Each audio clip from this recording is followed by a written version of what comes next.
महात्मा बुद्ध एक गांव में प्रवचन सुना रहे थे।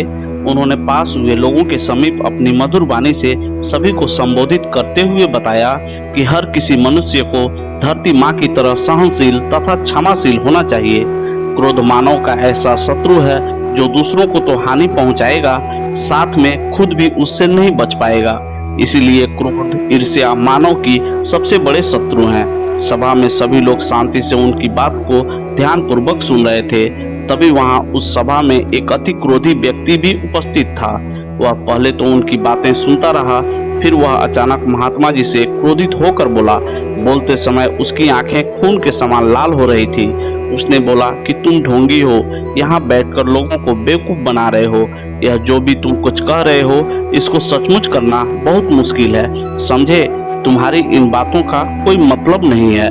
यह सब बातें कोई मायने नहीं रखती। असल जिंदगी में एक कहानी सुनाना बंद करो, धूर्त महात्मा, और जाओ यहाँ से। ऐसे कठोर वचन सुनकर भी महात्मा जी ने उस क्रोधी पुरुष का कोई विरोध नहीं किया और न ही उसकी बातों पर कोई भी प्रतिक्रिया दी। वह शांत रहे और अपना काम करते रहे, जिससे वह पुरुष और भी क्रोधित हो गया। उसको समझ नहीं आया वह क्या करे। तब उस पुरुष ने महात्मा जी के मुंह पर थूक कर चला गया। अगले दिन जब उस व्यक्ति का क्रोध शांत हुआ और उसे अपनी गलती का पछतावा हुआ, तब वह आत्मग्लानि में जलने लगा और फिर उसने सोचा कि उस महात्मा से मुझे माफी मांगनी चाहिए। वह महात्मा जी की खोज में उसी स्थान पर गया जहां महात्मा जी कल प्रवचन दे रहे थे। लेकिन महात्मा जी वहां कहां मिलने वाले थे। वह तो अपने शिष्यों के साथ अन्य किसी गांव की यात्रा पर निकल पड़े थे।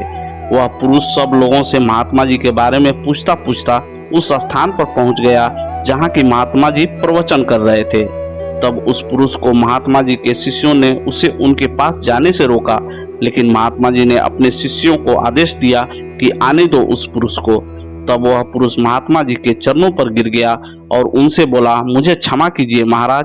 उसने महात्मा जी से पूछा, क्या आप भूल गए हो कि मैं वही हूँ जिसने कल आपका इतना अपमान किया था? मैं अपने दुष्ट कृत्य की आपसे माफी मांगता हूँ। तब महात्मा जी ने बड़े शालीनता से उस पुरुष से बोले कि कौन सी बात? तब उस पुरुष ने बड़ी हैरानी से महात्मा जी की ओर देखा। महात्मा जी बोले कि मैं तो बीती बातें वहीं छोड़ आया, क्योंकि बीता हुआ कल कभी वापस लौट कर नहीं आता।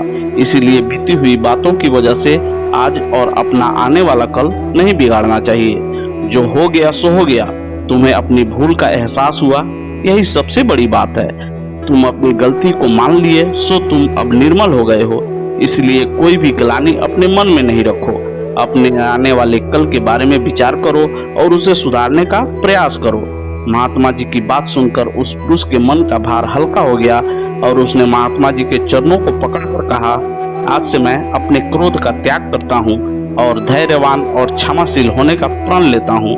तो दोस्तों, हमें इस कहानी से यह प्रेरणा मिलती है कि यदि अपने बीते हुए कल की गलती को लेकर हमें वर्तमान में उसका पछतावा न कर, उस गलती को हमें अपने भविष्य में कभी नहीं करना चाहिए, क्योंकि दोस्तों बीता हुआ कल कभी वापस लौट कर नहीं आता।